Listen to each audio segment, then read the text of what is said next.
Hey guys, how's everyone doing? Boy MKS here. Hope you like the title and the and all that sort of stuff. Hopefully, someone out there will like my videos anyway. Apologies for any might not, but I was saying, trying to be cool, but I wish I was cooler. Obviously, you can't please everyone all the time. But anyway, sorry.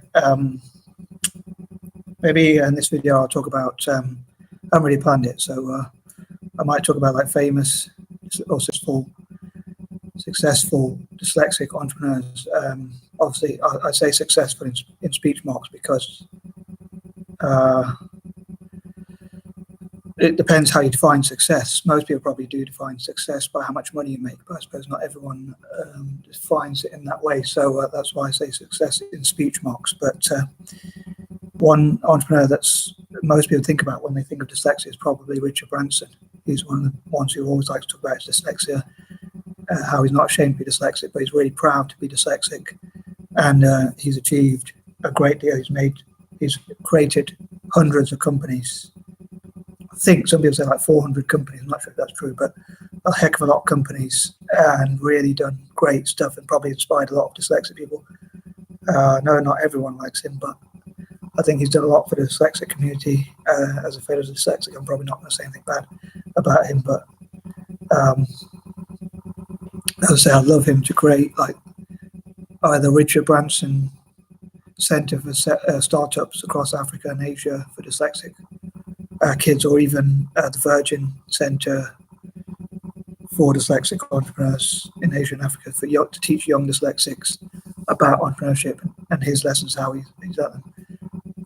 And maybe even design his own curriculum and things like that. And then other dyslexic entrepreneurs can do similar. But he's one of them. Another one is I don't know how many people watch business shows, but here in the UK, and I think this is actually, the idea was actually a Japanese idea that's being expanded internationally. But the Dragon's Den, where a panel of 5 investors invest in other people's businesses, and at one point there were 3 of them who are dyslexic. I think 1 or 2 left the show. I think 1's come back, but there's 2 of them now, I think, who are dyslexic. At one point there was only 1 again, but in America there's also 3, funny enough, who are dyslexic. Anyway, they are Peter Jones, Duncan Valentine, Theo Pathetis, who's of Cypriot, I think Greek Cypriot descent, but from London. And in the US, there's Damon John, who's African American, Barbara Corcoran, one for the women, and Kevin O'Leary, who's of Irish and Lebanese descent. Apologies if I'm repeating, because I repeat that in one of my videos previously, but just in case people haven't watched that or they want to be inspired about being dyslexic. On that note, I'd love for people to share what inspires you if you're dyslexic, what has inspired you or helped you to achieve, or what makes you feel confident about the future if you're young dyslexic. There's loads of stuff on the internet about young dyslexic entrepreneurs. Understood is a great channel. The Codcast is another great channel by a black British guy. And there's, I think, How to Dyslexia. It was called something else before, but they changed the channel.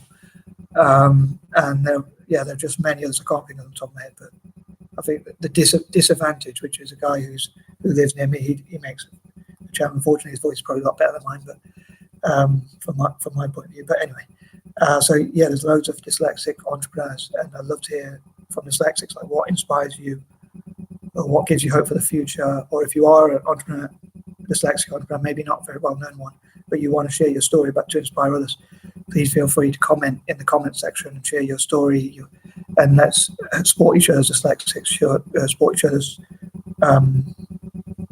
projects, whether it's YouTube channels or anything else. And I think, again, I talked about before in my previous videos about the similar thing for the black community, supporting each other's projects, and minorities, people of colour, like supporting each other's YouTubes, small businesses and things like that. I'm conscious I've got to get this video done quite quickly because I've got to drink my tea and take the dog for a walk. But hopefully it'll be a quite good walk. But I really hope someone out there will benefit from this video and like this video as ever, as with all my videos. That's the plan anyway. Do the best I can. Sorry if it's not as good as I want it to be, but yeah, oh yeah, there were quite a few other. I think the late Ingvar Kamprad was dyslexic. The late Steve Jobs, I think he's often said to be dyslexic. There are many other entrepreneurs who hopefully will be with us for a while, but longer. But like this Charles Schwab, and he's done a lot for the dyslexic community as well. Shout out to Charles Schwab of Schwab Corp in America.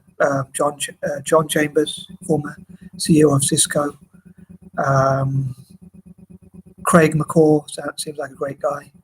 I hope I'm pronouncing his surname right, but yeah, Craig McCaw. I know my pronunciation is not the best, but yeah, these are all like billionaires as well. So they're really inspirational people. I love them to create their own centres in, as I say, in Africa for young and Asia for the young dyslexics. And I think that, or even around the world, but especially in Africa and Asia, how dyslexics can solve those problems that African, Asian countries face. And dyslexics working together around the world to solve problems like climate change and terrorism and violence and wars and all these sorts of things. I think dyslexics hopefully can come together and use our creativity to make the world a better place, hopefully. Anyway, that's the plan. And sorry if I've repeated quite a lot of these points before, but hopefully people will develop these. Hopefully I can find a way to write to these people or get editors to write to these people, letter-headed letters, and really try and convince them about the idea with passion. And yeah, I love John Chambers to make like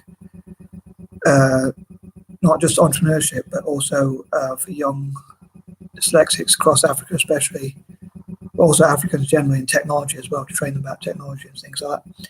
Yeah, if they were like the Schwab Foundation for social entrepreneurship across Africa and helping startups and things like that. Yeah, hopefully you find some of these ideas interesting anyway. And but yeah, please don't hold back your feedback. I hope it'll be positive. As say, freedom of speech, you can write what you want, of course, but yeah, I'd love to hear, especially from dyslexic people in the Black community or people from Africa, like if this video can be shared with people from Africa and Asia about and around the world, so they can see, like, if they see a dyslexic student, sometimes a dyslexic student won't be able to be the best in the classroom. Their spelling might not be the best, their writing might not be the best, and all that kind of stuff.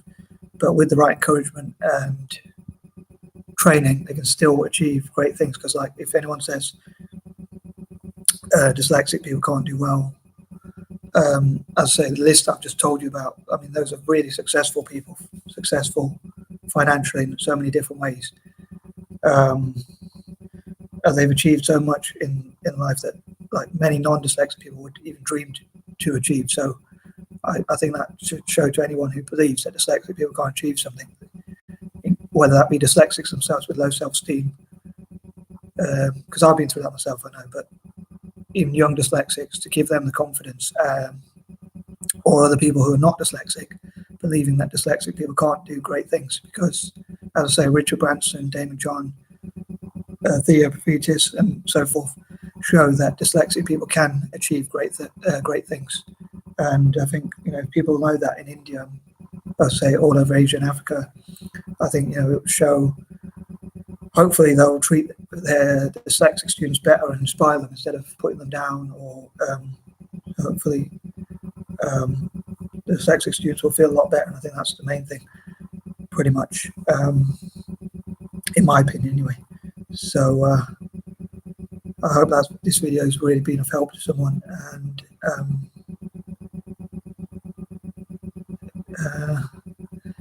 I think much else to say. I'm trying to talk till I finish my tea, but I think I'm going to just waffle on otherwise. There was something I was going to say and I forgot it, but I think it was a repeat of a point I said in the previous video. I was talking about the entrepreneurship centres and all that, and the training, like the Schwab Foundation, setting up these training centres for young people to learn about enterprise. As I say, there's so many dyslexic inventors and people in different, not just business, but there's also like in other fields as well. But for today, I wanted to focus mainly on business.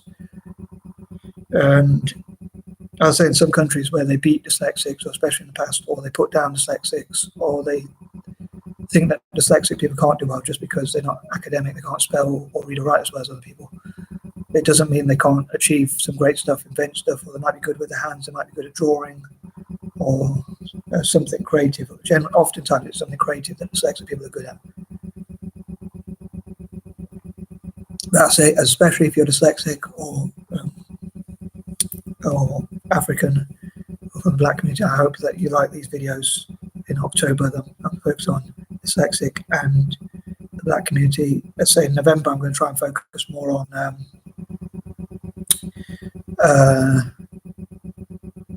on Asian communities, perhaps, and Native Americans and different groups as well. But I might still cover some stuff to do with Africa and things like minorities, disabled YouTubers, disabled entrepreneurs, and things like that. But anyway, I'm going to try and stop waffling. Peace and love, guys. Hugs. Love you guys.